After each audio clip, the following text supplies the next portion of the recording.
shalamani mandawa. Cita mana mane shalamani mandawa. Cita mana mane Oromia wadi shalamani mandawa. Cita mana mane shalamani mandawa. Oromo wadi shalamani mandawa. Orogo wadi shalamani mandawa. Arsiko wadi shalamani mandawa. Ararge wadi shalamani mandawa. Ujiko wadi shalamani mandawa. Orogo wadi shalamani mandawa.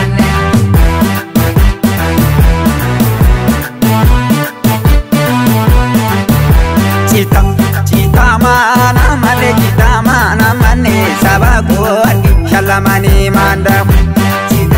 Cita mana mane Oromo wadi shalamani mandawa. Cita mana mane sabago wadi shalamani mandawa. Cita mana mane Oromo wadi shalamani mandawa. Walaka wadi shalamani mandawa. Arsiko wadi shalamani mandawa. Ararge wadi shalamani mandawa. Ujiko wadi shalamani mandawa. Arsiko wadi shalamani mandawa. Shawako wadi shalamani mandawa. Cita mana mane Oromia wadi shalamani mandawa. Cita mana mane Oromo wadi shalamani mandawa.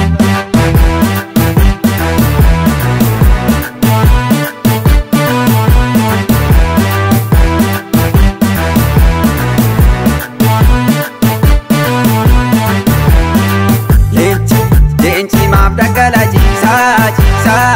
Leenci abdii jara manneesa yoo sangalma keenya. Leenci maaf daggala ciisa. Ndookeen ameen adiisa kan agarsiisa. Leenci maaf daggala ciisa yaa ijoollee walloo. Leenci maaf daggala ciisa yaa ijoollee Gujii. Leenci maaf daggala ciisa yaa ijoollee Wallagga. Leenci maaf daggala ciisa yaa ijoollee Arsii. Leenci maaf daggala ciisa yaa ijoollee Boorana. Leenci maaf daggala ciisa yaa ijoollee Kamisee. Leenci maaf daggala ciisa yaa ijoollee Shawaa. Leenci maaf daggala ciisa yaa ijoollee Finfinnee. Leenci maaf daggala ciisa yaa ijoollee Shaggar. Leenci maaf daggala ciisa yaa ijoollee Oromoo. Leenci maaf daggala ciisa. Leenci maaf daggala ciisa.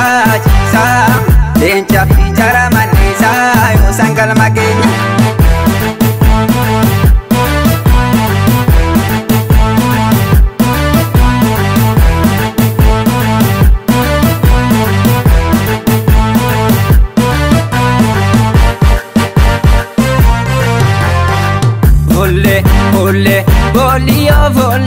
Volle shimalli jitulo. Volle ani sirrano. Volle shagargaluno. Kabi ribin finne yani shananuna yamte julle shagar. Kabi ka ribin finne yani shananuna yamte julle shagar. Volle wala garanko. Volle salale ranko. Volle sulta ranko. Volle karrajananiko. Kabi ribin finne yani shananuna yamte julle shagar.